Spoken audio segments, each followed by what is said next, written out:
Hai, ketemu lagi bersama Bang Reza. Oke, Bang, interupsi. Iya, ada apa? Kita gambar apa hari ini, Bang? Oke, kita bakal menggambar salmon sushi. Wow, oh kemarin kita gambar kok salmon sih? Kemarin kita gambar udang ya, Bang. Udang salmon. Kok udang salmon sih? Kita gambar udang sushi kan, Bang? Iya benar. Kali ini Abang bakal ngajarin gimana caranya menggambar salmon sushi. Ini gampang banget sih. Konsepnya sama kayak si udang ya, konsepnya sama. Cuman ya dirubah ke sushinya aja. Toh warnanya juga sama kan. Teknik menggambarnya juga sama. Jadi kalian nggak usah bingung kalau kalian udah nonton tuh yang udang ya, shrimp sushi, kalian bakal lebih gampang menggambar ini.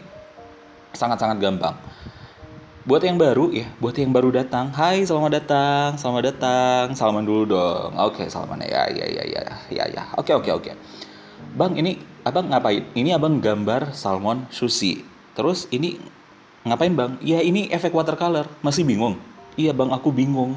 Aku nggak ngerti ini apa. Aku tiba-tiba ngeklik video ini karena ngelihat thumbnailnya kece banget bang gitu, atau aku lagi nyari-nyari efek watercolor terus tiba-tiba aku ngeklik video ini maksudnya apa bang, maksudnya apa, kamu nggak usah nonton video ini dulu ya. Loh kok aku diusir bang? Enggak, abang nggak ngusir gitu. Kamu skip dulu ini video, kamu cek video tutorial abang ya, kamu lihat di playlist tutorial abang yang watercolor, kamu cek ya tutorial yang watercolor. Nah, kamu klik deh video-video yang tutorialnya itu ya, yang panjang-panjang itu ya, 40 menit, ada yang 30 menit. Nah, kamu tontonin, kamu perhatikan baik-baik step by stepnya untuk menggambar menghasilkan efek watercolor. Kamu pahami benar-benar, kamu terapkan dulu nih objek-objek yang simple aja deh dulu ya. Kayak gambar jeruk, gambar pisang, gambar apel gitu, yang simple aja dulu. Kalau udah ngerti, baru kamu tonton video ini. Bang, aku nggak mau nonton video itu, aku mau nonton video ini dulu. Ya udah nggak apa-apa. After nonton this video itu campur-campur bahasanya. Kamu baru tonton video tutorial. Oke bang, bisa. Itu bisa diatur bang. Oke, aku pengen dengar abang ngoceh dulu. Oke. Baik-baik, abang akan ngoceh. Ini abang udah ngambil warna ya. Ngambil warnanya di mana bang? Nih di objeknya aja. Nih, jadi tahap pengambilan warna itu ada dua cara. Tiga sih sebenarnya, tiga cara. Satu menggunakan aplikasi, itu ada aplikasi khusus untuk ngambil warna. Cuman menurut abang itu sih lumayan ribet ya. Cara kedua adalah kalian geser-geser warnanya di objeknya itu ya. Ngepick colornya itu di objeknya itu, kalian tekan terus kalian geser-geser sampai kalian nemuin warna yang tepat. Ketiga adalah kalian mencarinya menggunakan mata kalian sendiri, dengan feel kalian sendiri. Oh, ini udah tepat nih warnanya. Kalian geser-geser deh tuh. Yang lingkaran-lingkaran warnanya, kotak-kotak warnanya itu kalian geser-geser sendiri. Oh gitu bang caranya. Iya, jadi ada tiga cara sih. Simple banget sih sebenarnya. Cuman yang paling ribet adalah yang menggunakan aplikasi. Yang paling gampang menurut abang yang nge-pick colornya itu dari objeknya. Tapi yang lebih bagus menurut abang adalah kalian mengambil warna menurut apa yang kalian lihat sendiri gitu. Oke. Ini abang lagi ngapain? Ini abang lagi mewarnai si susinya si salmonnya. Ini menggunakan H2, watercolor H2. Oh kayak biasa bang. Iya benar kayak biasa. Kalau udah nonton yang sebelum-sebelumnya ya, kalau udah nonton tutorial yang sebelumnya, kalian pasti bakal ngerti. Pasti pakai tutorial. Pasti pakai H2, H1 dan kok salmon sih? Pakai water kan, Bang? Iya benar, pakai water. Cuman tiga itu doang. Jadi gak segampang itu. Nah, ini Abang pakai H2-nya di lingkar-lingkar gitu ya, di lingkar-lingkar. Makanya loh kok nggak tarik-tarik lurus aja bang? Nggak, supaya efek watercolornya itu dapat. Jadi kayak lebih ke nggak lurus-lurus gitu, lebih kayak efek menyebarnya itu lebih apa ya, lebih natural lah gitu bentuknya, gitu loh ya. Wow, ini kece sih. Ini sekali lagi abang ingetin ya, kalau kalian pilih objek itu jangan salah pilih objek. Warnanya itu jangan terlalu pucat. Kalau bisa warna-warna yang terang, warna-warna yang bagus untuk diapain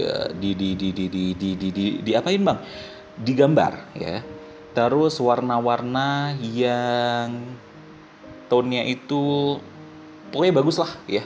Bang, aku suka loh bang warna-warna yang kayak kayak kayak yang lembut-lembut gitu. Boleh sih yang lembut, cuman kalau kalau mau pilih warna yang seperti itu, kalian harus menggunakan harus ada si bayangannya itu harus jelas.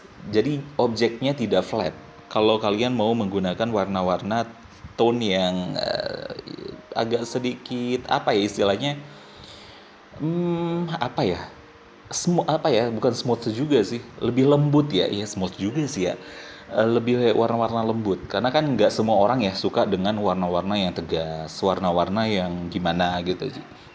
Terutama cewek nih banyak banget yang pengen nyari objek yang lembut-lembut gitu ya. Bisa kalian pilih warna lembut, tapi yang harus kalian ingat adalah di dalam objek tersebut kalian harus bisa menemukan sumber cahayanya dari mana, dan harus ada bayangannya of course. Jadi jangan jangan pilih objek yang tidak ada bayangannya. Jadi gambar kalian tuh bakal flat banget, nggak akan secantik itu gambarnya, nggak akan semewah itu gambarnya ya. Nah ini, bang ini backgroundnya kok jadi abu-abu. Nah seperti yang di video sebelum-sebelumnya, abang selalu mengubah backgroundnya menjadi abu-abu atau coklat. Kenapa bang bisa begitu? Nah itu di video yang udah abang jelasin kenapa. Ini supaya warna si objeknya itu lebih muncul kalau kita menggunakan backgroundnya gelap. Beda halnya kalau menggunakan background putih. Warnanya akan, mata kita akan menangkap, oh ini udah cukup nih warnanya, gitu. Oh udah cukup terang karena backgroundnya putih. Tapi pada saat kita menggunakan background yang lebih gelap ya, abu-abu, coklat, atau biru tua, merah gitu ya, si objeknya akan terasa di mata kita ini warnanya kurang sebagus itu nih. Kalian bisa bedakan, kalian lihat objeknya. Kalau abang menggunakan si abu-abu tadi sama yang putih, lebih terang pada saat menggambar di background abu-abu, si objeknya ini warnanya akan B aja, biasa aja gitu. Tapi pada saat warna putih itu akan lebih terang.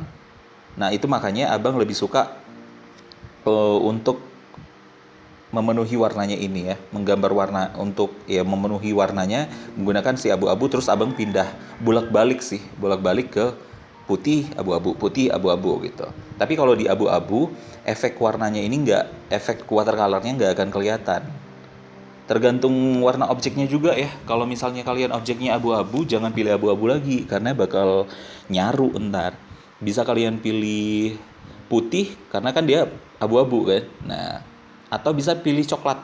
Nah, jadi abang rekomendasiin tuh 3 warna sih untuk background. Warna putih, warna coklat, dan warna abu-abu. Bang, kalau warna hitam bisa sih. Cuman agak sedikit sulit ya. Karena warna yang kalian akan gambar itu akan menjadi lebih gelap gitu tone-nya. Coba aja sendiri. Kalian akan merasakan sensasinya, perbedaannya dalam menggambar kalau misalnya backgroundnya putih, coklat, dan abu-abu. Kalian coba deh. Di sini ini abang lagi nyampur warnanya. Nah tuh keren banget. Kalian bisa coba di mana aja. Kalian maybe lagi di resto, lagi chill barengan sama teman-teman, lagi kumpul satu komunitas. Kita gambar yuk gitu kan. Kalau anak-anak Jaksel kan ngomongnya gitu ya. Kita gambar yuk, gambar apa nih, kita gambar sushi aja biar kece gitu kan. Ini kita lihat tutorial Bang Reza. Keren banget dianya. Apa sih Bang, gak jelas loh. I'm so sorry ya dengan ketidakjelasan abang ini. Nah ini untuk kalian ya, mungkin belum sempat abang jelasin untuk si highlight sendiri. Kalian pisahkan ya layernya ya. Layernya itu harus paling atas dari si warna objek-objeknya. Ya. Jadi misalnya highlight warna objek, terus warna apa gitu di bawahnya. Pokoknya dia on the top lah gitu dari si warna-warna lainnya. Kenapa Bang begitu? Karena kalau misalnya kalian salah dalam menempatkan si highlightnya, objek lainnya aman gitu. Itu enaknya kita bermain menggambar di digital. Kita bisa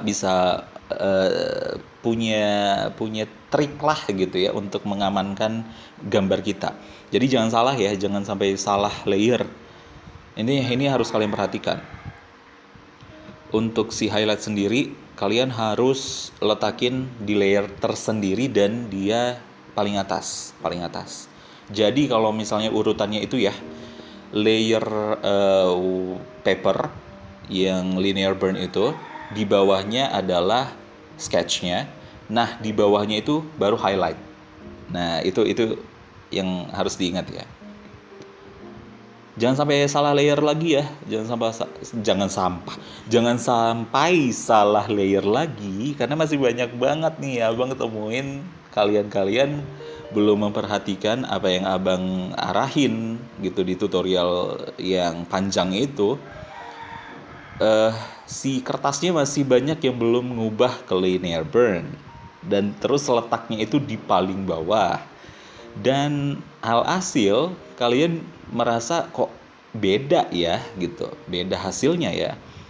Lihat nih perhatikan nih, linear burn, terus ada sketch. Nah di bawah sketch itu adalah si highlightnya. Nah kalian perhatikan, itu nggak Abang ubah sih namanya.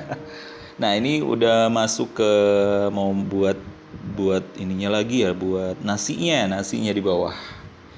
Ini kedua kalinya Abang buat nasi. Dan kalau yang udang Abang masih agak kurang puas sih. Nah yang kedua ini Abang puas banget. Karena ini Abang nggak pakai H2. Jadi Abang fullin aja karena dia warnanya putih. Percuma juga kalau misalnya Abang pakai H2. Nggak akan kelihatan efek si garisnya. Nah jadi Abang pakai H1 aja, langsung aja full. Ini kayaknya kalau nggak salah ya Abang pakai H1 terus sih ya, karena warnanya itu kan warna-warna muda, jadi kalaupun dipakai H2 itu nggak akan kelihatan garisnya. Jadi Abang pakai H yang 1 deh kalau nggak salah ya, kayaknya iya H1 deh. Jadi Abang main di bayangannya ini aja. Ini keren banget sih. Jadi Abang nggambarin satu-satu nih berasnya. Agak mana nih Abang pilih nih, mana yang mau didetail, mana yang dibiarin aja gitu. Seperti yang udah Abang jelasin di video sebelumnya, yang digambar susi udang ya, susi udang apa udang susi sih. Jadi setiap menggambar itu kita harus punya keputusan mana yang mau didetail, mana mau yang dibiarin aja, mana mau yang simpel aja gitu objeknya. Itu harus punya keputusan. Nah ini Abang lagi buat warna putihnya si beras, cuman karena backgroundnya putih itu nggak kelihatan, lumayan tricky sih. Cuman nggak tahu nih Abang kenapa nggak ngubah ke warna abu-abu ya, padahal kalau abu-abu lebih gampang sih, lebih gampang ngubahnya. Nah ini jadi putih, bener-bener putih yang FF. Nah ini Abang ubah, Abang ubah terakhirnya ya jadinya, karena memang nggak kelihatan kan. Itu beda banget feel-nya kalau background-nya putih sama background-nya abu-abu. Kalian harus merasakan itu, kalian harus bisa lihat deh ya. Ini udah 14 menit. Terima kasih loh ya udah nonton, udah ngeklik video ini. Yang buat yang penasaran nih, Bang aku pengen gambar, ya udah langsung aja klik video tutorial Abang, langsung kepoin playlist tutorial Abang. Kalau kalian dengar suara ayam, maafin ya, nggak apa-apa ya, dari tadi mungkin ada suara ayam jago gitu ya, mungkin itu ayam tetangga, maafin ya. Kalian langsung aja klik ya, tapi jangan lupa dikasih likes dulu nih video. Terus kalau ada pertanyaan atau ada apa-apa ya, kalian langsung tanya aja di kolom komentar, atau gabung di Telegram Abang, di channel Telegram Abang, linknya ada di deskripsi. Bang aku mau brushnya dong, brushnya ada linknya di deskripsi, langsung aja di download. Bang, aku mau tekstur kertasnya, linknya juga ada di deskripsi, langsung aja di download ya. Nggak usah bingung, nggak usah khawatir. Bang, itu bisa nggak dipakai untuk aku jualan? Bisa, bisa. Pakai aja bebas. Nggak ada dipungut biaya. Terus kalau kalau mau jualan pakai tubras juga monggo, silakan ya. Oke, terima kasih sudah menonton video Abang. Semoga video ini membantu kalian. Dan sampai ketemu di video berikutnya. Bye, selamat melukis.